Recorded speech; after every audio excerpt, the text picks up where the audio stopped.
শেষ হয়েছে বাংলাদেশের টি-20 বিশ্বকাপের যাত্রা।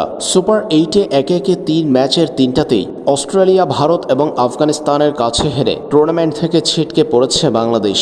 এবারে টি-20 বিশ্বকাপে বাংলাদেশের ভরাডুবির পিছনে যে কয়টি কারণকে সবচেয়ে বেশি উল্লেখযোগ্য হিসেবে ধরা হচ্ছে তার মধ্যে অন্যতম দল যাদের উপর নির্ভর করে তাদের অফ ফর্ম। চলমান টি-20 বিশ্বকাপে বাংলাদেশের বোলারদের এক কথায় দুর্দান্ত বলতে হবে। তানজিম হাসান, সাকিব, তাসকিন আহমেদ, মুস্তাফিজুর রহমান, রিশাদ হোসেনরা প্রত্যেকেই ছিলেন দুর্দান্ত। তবে দলের ব্যাটিং ব্যর্থতা প্রতি ম্যাচেই বাংলাদেশকে চাপে ফেলেছে। যে 3টা জয় পেয়েছে সেই 3টাতেও যে ব্যাটসম্যানরা ভালো করেছে সেটা বলা যাবে না। বোলারদের দাপুটেই গ্রুপ পর্বে 3টা ম্যাচে জিতেছে বাংলাদেশ। টি-20 বিশ্বকাপের এবারের আসরে চরম অফ ফর্মের মধ্যে ছিলেন সাকিব আল হাসান। আফগানিস্তানের বিপক্ষে সুপার 8-এর ম্যাচটিতেও গুরুত্বপূর্ণ সময়ে শূন্যতে আউট হয়েছেন সাকিব। মাত্র 12.1 ওভারে বাংলাদেশ দল নিতে পারেনি 116 রান।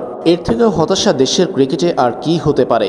যাদের উপর বাংলাদেশের ব্যাটিং ইউনিটটা নির্ভর করে কিংবা যাদেরকে ব্যাটিং স্তম্ভ মনে করা হয় সেই নাজমুল হোসেন শান্ত, সাকিব আল হাসান, লিটন দাস, মাহমুদুল্লাহ রিয়াদ প্রত্যেকেই বিশ্বকাপ জুড়ে ছিলেন অফ ফর্মে। আফগানিস্তানের বিপক্ষে শুধুমাত্র লিটনের এই 50টাই এই বিশ্বকাপে তার প্রাপ্তি।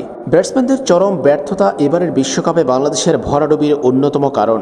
না হয় বোলাররা যেভাবে পারফর্ম করেছিল সেমিফাইনাল বাংলাদেশের খেলাটা একেবারে হাতের নাগালে ছিল।